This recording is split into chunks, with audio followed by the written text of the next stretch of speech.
Hello, I'm Kellie Blackwell, Michigan Assistive Technology Program's co-director. Today, we are going to learn about the BlindShell Phone Classic 2. What this is a cell phone for individuals who are looking for a more tactile experience in using a smartphone. So instead of using something like an iPhone or an Android phone, the BlindShell could be an option for you. I will go ahead and show some of its features. I guess one of the things that I first thought of when I saw the phone and unboxed it was that it kind of reminds me of the older candy bar phones. It does have a display screen. And for those who are visual, there are things like the time that come up on it, and then there's a favorites section that I'll get to, but the display screen itself you don't actually interact with. And then this phone has a headphone jack at the top left edge of the screen, a bar that is for the flashlight, and then on the sides, on the right hand side, there is the programmatic button and also the button that you would press to request for it to call someone, as an example. And then on the left hand side are the up and down volume buttons, and then you have your typical face of the phone with the traditional number pad that's very tactile, and then above the number pad there are some buttons that perform some additional functions. And then at the bottom of the phone, and typically where you might find a charging port for something like an iPhone or an Android phone, is the charging port.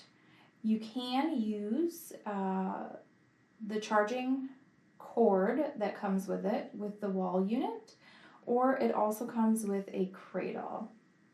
I'll just show some of the features. I'm going to press this upper left button just below the display screen. 1:30 p.m. And that's a little on the quiet side maybe for some, so I'm going to go ahead and press the volume up. Volume 4. Volume 5. Volume 6. And it goes all the way up to 10. So the one thing that I learned right away with this phone is you have to get comfortable with interacting with menus. And then just below that top left button beneath the display screen is the call or send button, which is also what I refer to as the OK button. So anytime you select something in a menu, in order to interact with that menu item, you essentially have to press the OK button.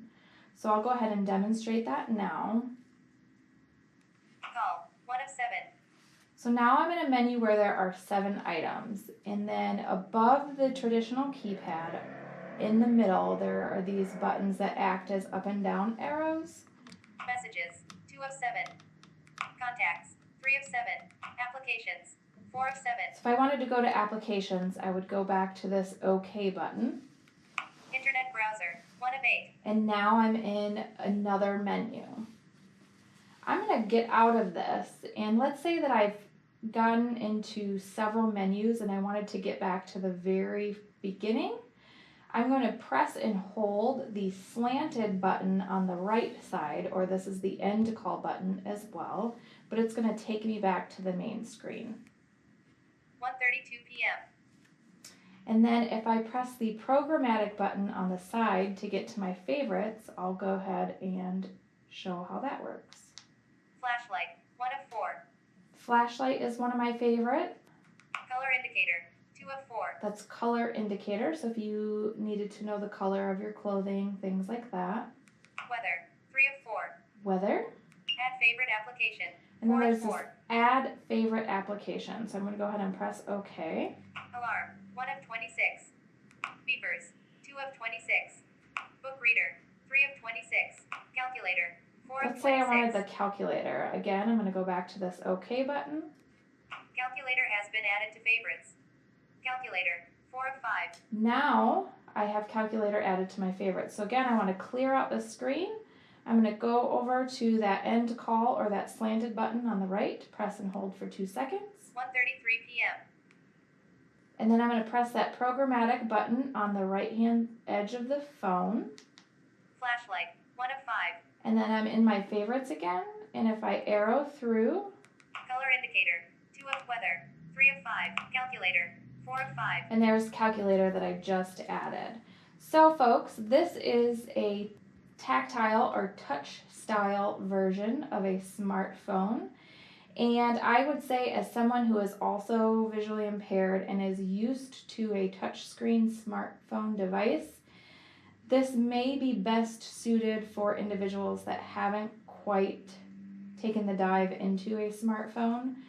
But the best part about our program is you can request a demo and try it out to see if it will work for you.